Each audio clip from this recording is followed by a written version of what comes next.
ദൈവ തിരുനാമത്തിന് മഹത്വമുണ്ടാവട്ടെ. Bible reading പ്രോഗ്രാമിനെ സംബന്ധിക്കുന്ന ഏവർക്കും കർത്തൃനാമത്തിൽ സ്നേഹവന്ദനം. സംഖ്യാപുസ്തകം 28-ാം അധ്യായം നമ്മളിന്ന് വായിക്കുന്നു. 28-29 അധ്യായങ്ങളിലെ വിവിധ ഉത്സവങ്ങളെക്കുറിച്ചും അത് ആചരിക്കേണ്ട രീതിയെക്കുറിച്ചും ഒക്കെയാണ് ഇവിടെ പറയുന്നത്. ലേവ്യപുസ്തകം 1 മുതൽ 7 വരെയുള്ള അധ്യായങ്ങളിലെ ഉത്സവങ്ങളെക്കുറിച്ചും അതിൻ്റെ ആചാരാനുഷ്ഠാനങ്ങളെക്കുറിച്ചൊക്കെ നേരത്തെ വായിച്ചതാണ്, യാഗങ്ങളെക്കുറിച്ചൊക്കെ. അപ്പോൾ ആ ആരാധനയ്ക്കുള്ളതായ യാഗങ്ങൾ എങ്ങനെ അർപ്പിക്കണമെന്ന് ലേവ്യ പുസ്തകത്തിൽ നമ്മൾ നേരത്തെ വായിച്ചിട്ടുണ്ട്. അതുപോലെ തന്നെ ദൈവസന്നിധിയിൽ അർപ്പിക്കേണ്ട വഴിപാടുകളെക്കുറിച്ചൊക്കെയാണ് ഇവിടെ ആവശ്യപ്പെടുന്നത്. പെരുന്നാളുകളൊക്കെ നിശ്ചിത സമയത്ത് തന്നെ അത് നടത്തണം. യഹോവയായ ദൈവമാണ് പെരുന്നാളുകളൊക്കെ ഇവിടെ നിശ്ചയിച്ചിരിക്കുന്നത്. പെരുന്നാളെന്ന് പറയുന്നത് നന്ദി പ്രകടനങ്ങളാണ്. വ്യക്തിപരമായ നന്ദി പ്രകടനങ്ങളുണ്ട്. വഴിപാടുകളുമായി നമ്മൾ ദൈവസന്നിധിയിൽ വരുന്നു. ആദ്യഫലം നമ്മൾ സമർപ്പിക്കുന്നു. ബഹുമതിപൂർവ്വം ഞാൻ എൻ്റെ ഭവനത്തിലേക്ക് പ്രവേശിക്കുന്ന നേർച്ചകളെ നാൾത്തോറും കഴിക്കുമെന്ന് പ്രാർത്ഥിച്ചുകൊണ്ടാണ് ഓരോ ദിവസവും ദേവാലയത്തിലേക്ക് ഒരു വിശ്വാസി പ്രവേശിക്കുന്നത് പോലും.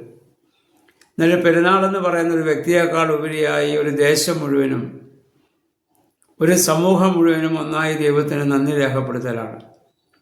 അങ്ങനെ വിവിധ പെരുന്നാളുകൾ ദൈവം ഇസ്രായേലിൽ നിയമിച്ചു. അതിൻ്റെ അർത്ഥം ആരാധന വെറും പ്രാർത്ഥന മാത്രമല്ല, വെറും അങ്ങനെ പ്രാർത്ഥിച്ചുകൊണ്ടിരിക്കുന്ന കുറേ കഴിയുമ്പോൾ നമുക്ക് അതിനകത്ത് ഒരു മുരടിപ്പ് തോന്നാൻ സാധ്യതയുണ്ട്, ഒരു ബോറിംഗ് ആയിട്ട് തോന്നും. അതുകൊണ്ട് മനുഷ്യൻ്റെ മനസ്സിന് സന്തോഷം നൽകുന്ന രീതിയിൽ ആഘോഷങ്ങളും ഉത്സവങ്ങളും ഒക്കെ ആരാധനയുടെ ഭാഗമായി ദൈവം ഇവിടെ ക്രമീകരിച്ചു കൊടുക്കുകയാണ്. അത് പാട്ടുകളിലൂടെ, സങ്കീർത്തനങ്ങൾ ആലപിക്കുന്നതിലൂടെ, ഇന്ന് നമുക്കറിയാം ആധുനിക കാലത്ത് ആഫ്രിക്കയിലൊക്കെയാണ് ഡാൻസുകളിലൂടെയൊക്കെയാണ് ദൈവത്തെ ആരാധിക്കുന്നത്.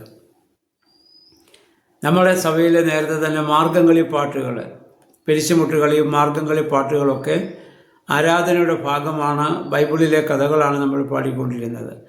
അപ്പോൾ ആരാധന എന്ന് പറയുന്ന ദൈവത്തെ ആരാധിക്കുന്നത് വെറും മനുഷ്യന് മുരടിപ്പുണ്ടാകുന്ന ഒരു അനുഭവമാകാതെ എല്ലാവർക്കും സന്തോഷത്തിൻ്റെ, വലിയ ആഹ്ലാദത്തിൻ്റെ അനുഭവമായി അത് മാറ്റപ്പെടുകയാണ്. അതുകൊണ്ട് അതെല്ലാം ഓരോ വർഷം തന്നെ അനേക പ്രാവശ്യങ്ങളായിട്ട് ദൈവം അത് ക്രമീകരിച്ചു കൊടുത്തിട്ടുണ്ട്. അതാത് സമയങ്ങളിൽ കൃത്യമായിട്ടത് നടത്തണം. അർപ്പിക്കപ്പെടുന്നതായ ബലി ദൈവത്തിന് പരിമളമാണെന്ന് നമ്മളിവിടെ വായിക്കുന്നുണ്ട്. എന്ന് പറഞ്ഞാൽ അതിനർത്ഥം ബലി അർപ്പിക്കുക എന്ന് പറഞ്ഞാൽ അവനവനെ തന്നെ സമർപ്പിക്കലാണ്. എന്നെ പൂർണ്ണമായി ദൈവത്തിന് സമർപ്പിക്കുന്നതിനേക്കാൾ വലുതായിട്ട് ദൈവത്തിന് പരിമളമായിട്ടൊന്നുമില്ല. എന്നെ തന്നെ സമർപ്പിക്കുന്നതിൻ്റെ പ്രതീകമായിട്ടാണ് ഞാൻ നൽകുന്നതായ വസ്തുക്കളോ ആചാരങ്ങളോ അനുഷ്ഠാനങ്ങളോ ഒക്കെ എന്നെ തന്നെ സമർപ്പിക്കുന്നതിൻ്റെ പ്രതീകങ്ങളാണ്.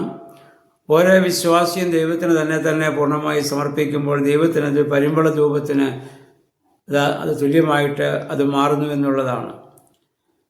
ഇപ്പോൾ രാവിലെയും വൈകിട്ടുമൊക്കെ ആയിട്ട് ഇവർക്ക് രാവിലെ ഹോമയാഗവും വൈകുന്നേരം ഭോജനയാഗവും ഒക്കെയാണ് അവർ അർപ്പിച്ചിരുന്നത്. ബാബേൽ പ്രവാസത്തിന് ശേഷം സമയങ്ങൾക്കൊക്കെ ചില വ്യത്യാസങ്ങളൊക്കെ വന്നിട്ടുണ്ട്.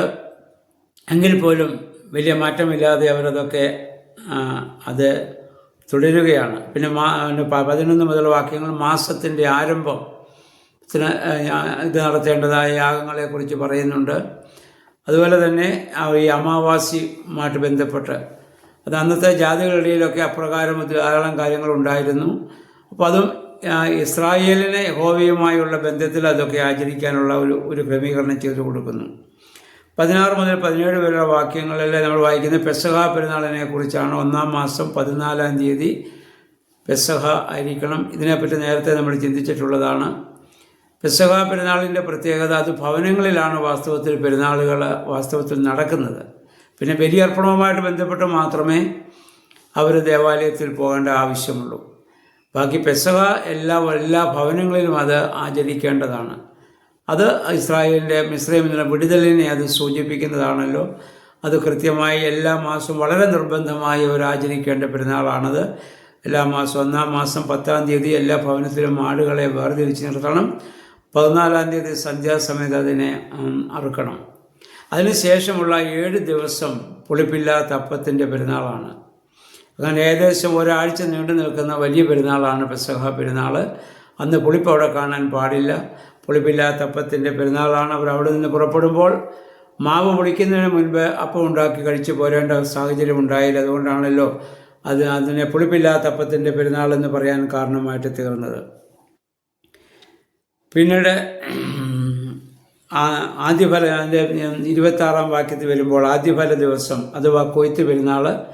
ഇത് നമ്മൾ ലേവ്യ പുസ്തകത്തിൽ അല്ലെ പുറപ്പാട് പുസ്തകത്തിൻ്റെ 34-ാം അധ്യായത്തിൽ 22-ാം വാക്യത്തിൽ ഇതിനെ വാരോത്സവം എന്ന് നേരത്തെ നമ്മൾ കണ്ടതാണ്.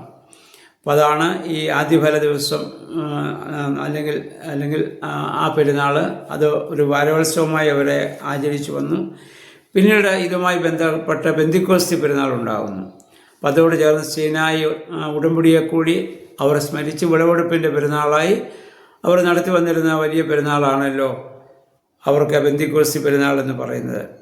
അപ്പം അതുപോലെ തന്നെ വിശുദ്ധ സഭായോഗം കൂടുന്ന ദിവസങ്ങളും ആളുകൾ വേലയൊന്നും ചെയ്യാൻ പാടില്ല. മറ്റു പെരുന്നാളുകൾ കഠിന വേലകളൊന്നും ചെയ്യാൻ പാടില്ല. എന്നു പറഞ്ഞാൽ ആ ദിവസം ദൈവത്തോടുള്ള സമർപ്പണത്തിനായിട്ട്, പ്രാർത്ഥനയ്ക്കായിട്ട്, ആരാധനയ്ക്കായിട്ട് പൂർണ്ണമായി മാറ്റിവെക്കുക എന്നാണ് അർത്ഥം. ജീവിതത്തിൽ നമ്മളും ഒരു ദിവസം തന്നെ കുറച്ച് സമയമെങ്കിലും ദൈവസന്നിധിയിലായിരിക്കാനും ദൈവത്തിനു വേണ്ടി പൂർണ്ണമായി സമർപ്പിക്കാനും മാറ്റിവെക്കുവാനും നമുക്ക് സാധിക്കേണ്ടതാണ്. ചുരുക്കത്തിൽ പെരുന്നാളുകളുടെയൊക്കെ ലക്ഷ്യം ദൈവത്തിന് ആത്യന്തികമായി നന്ദി രേഖപ്പെടുത്തുക എന്നുള്ളതാണ്. പുതിയ നിയമത്തിൽ വരുമ്പോൾ അത് നമുക്ക് കർത്തൃ ദിവസമാണ്. അന്നേ ദിവസം നമ്മൾ മറ്റു ജോലികളൊന്നും ചെയ്യാതെ എല്ലാവരും ദേവാലയത്തിൽ പോവുകയും ഒരുമിച്ച് കൂടി ദൈവത്തെ ആരാധിക്കുകയും, മറ്റു ദിവസങ്ങളിലൊക്കെ നമ്മുടെ ഭവനങ്ങളിൽ ആരാധനകൾ നമ്മൾ നടത്തുന്നു. അല്ലെങ്കിൽ നമ്മുടെ അത് അവരുടെ വ്യക്തിപരമായും കുടുംബപരമായിട്ടുള്ള ആരാധന. എന്നാൽ പെരുന്നാൾ എല്ലാ ഞായറാഴ്ച സഭയെ സംബന്ധിച്ചിടത്തോളം അത് പെരുന്നാളാണ്.